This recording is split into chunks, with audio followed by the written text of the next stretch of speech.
listen, I don't know if you saw this, but this iPhone 14 leak is pretty spicy.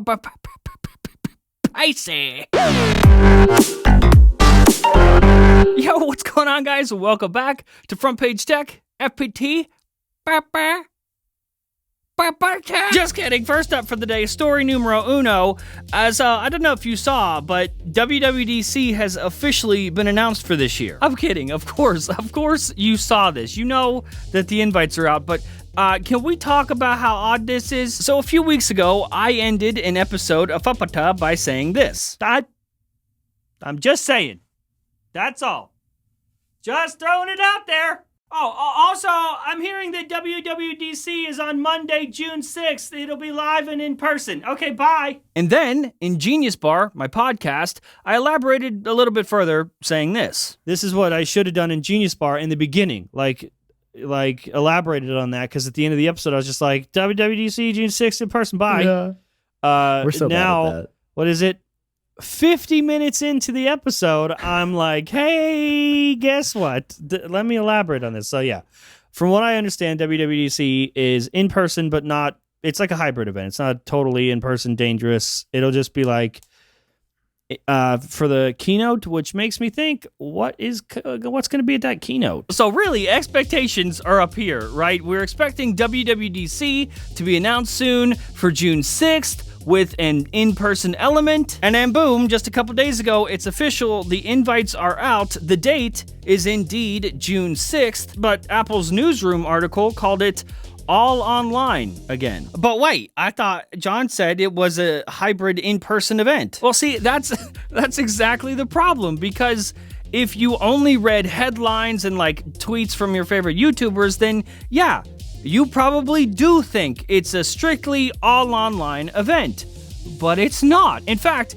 Forbes, of all places, you know, the website that writes things, when DubDub was announced, they said tipster John Prosser had claimed that this year's WWDC would be an in-person event. I found this claim to be highly unlikely. Again, that's the writer from Forbes. But then they followed up with, but Prosser has been proved right, even if the number of developers there in person will be much smaller than a regular year. Wait, what? Huh? Is it all online or is it in person? Which one is it?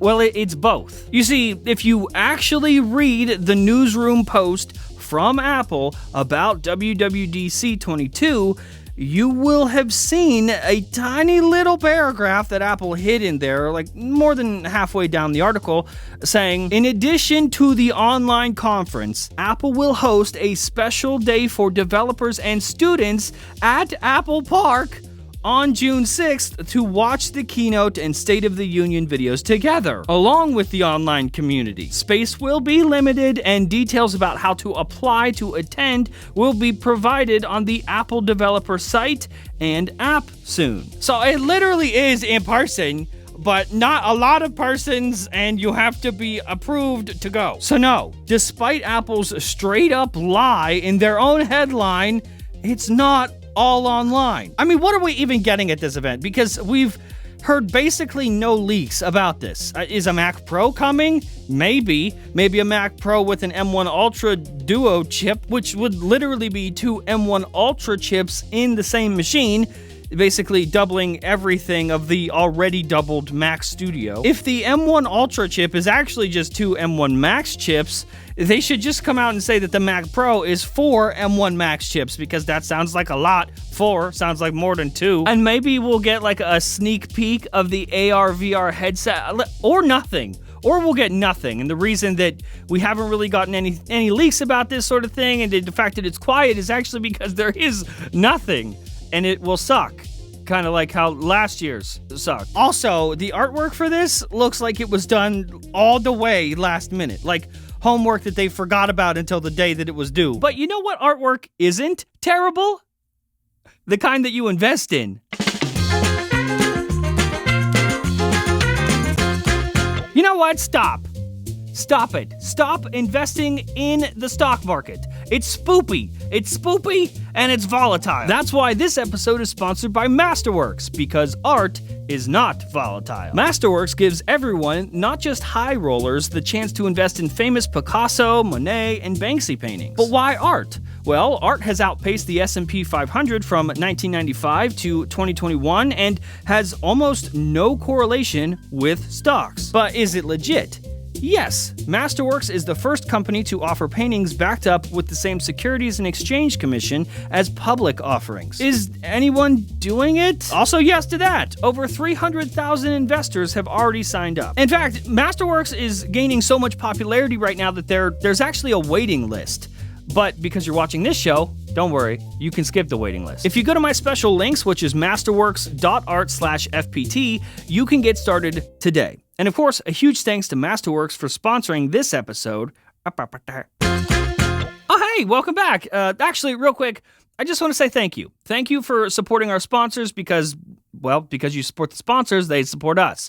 All right, story numero lasto, we've actually got some iPhone 14 news, and it comes from a Twitter account that is relatively new, but I kind of like them. Shrimp Apple Pro is the account, an account that kind of surprised everyone last year, where at the very last minute said that the Apple Watch Series 7 will not be flat and squared off, and well, you know what happened after that. I've talked to Shrimp a bit, like privately in DMs, and I think he's pretty cool. Link to his Twitter is down in the description. Go give him a follow. Tell him I sent you. He tweeted CADs of the iPhone 14 Pro Max along with the full measurements of the device.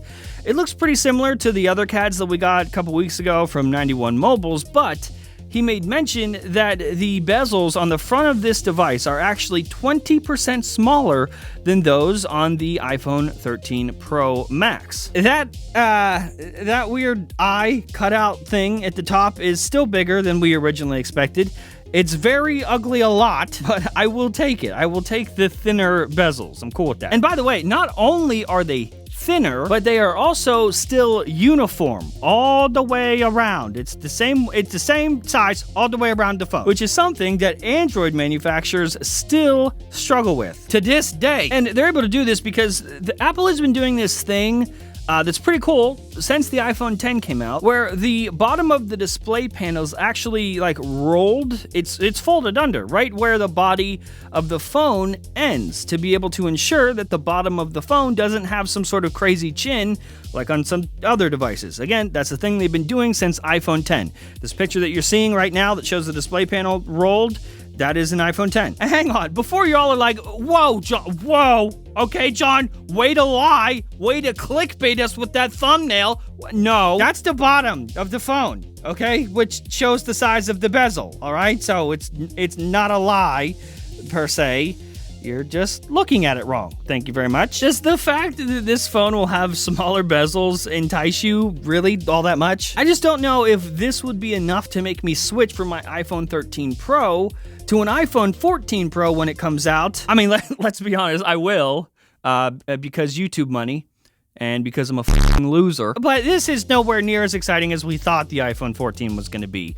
In fact, I don't know if I'm excited about iPhones anymore at all. I'm more excited about Apple Silicon and what's going on over there.